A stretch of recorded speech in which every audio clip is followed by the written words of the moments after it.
Namaste everyone, welcome back to Ayurveda Unplugged. In our previous episode, we spoke about menopause not just as a hormonal event, but as a phase of transition, one that needs awareness, preparation, and support. And today, we go a step deeper because once symptoms begin, that's when the real questions start. Why am I getting hot flashes?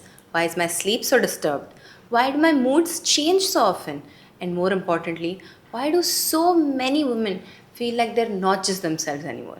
To help us understand this better, we have with us again Dr. Smita KattiGotur, Ayurvedic physician and director, practice and governance at Travancore Ayurveda, with over 2 decades of clinical experience in women's health, lifestyle disorders, and Ayurvedic experience. Thank you, Srishti. And honestly, this is one of the most important conversations because most people see symptoms as problems, but I say them as messages. The body is speaking. The real question is, are we listening? That's a very different way to look at it. Doctor, in the previous episode, we spoke about menopause as a transition. But when these changes actually start showing up in the body, that's when the anxiety kicks in, right? Like, what exactly is happening inside me? Why do these symptoms actually happen? Exactly, Srishti.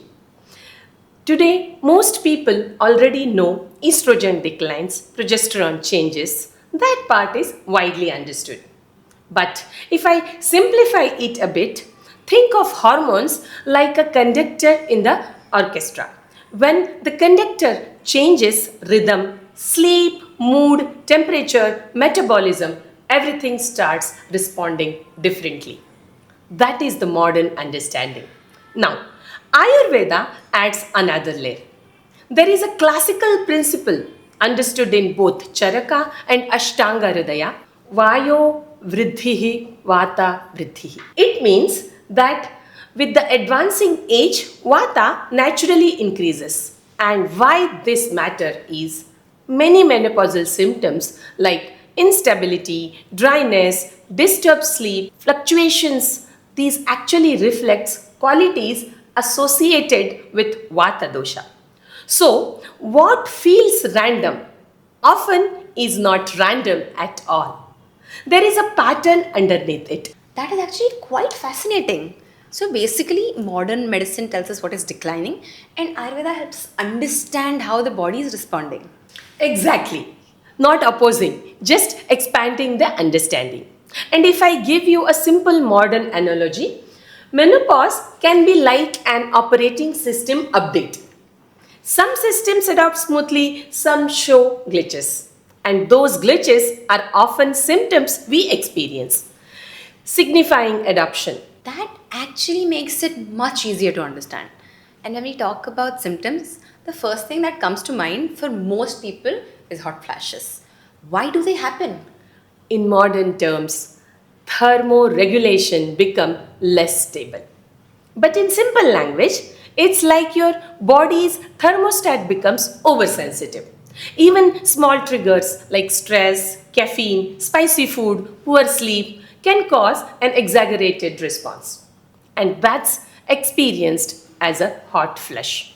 From an Ayurvedic lens, we often see this as a Vata Pitta imbalance. So, fluctuation plus heat, which is why women say, I suddenly feel heat rising. The description itself is clinically meaningful.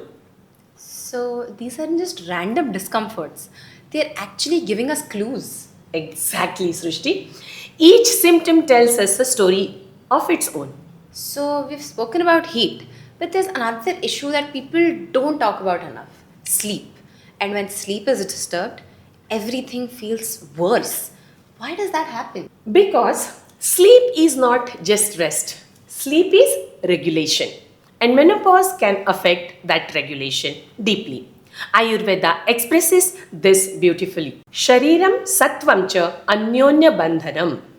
Body and mind are deeply interconnected. In simple terms, if sleep is disturbed, the mind is disturbed. If the mind is disturbed, symptoms increases. It's like having too many apps open on your phone.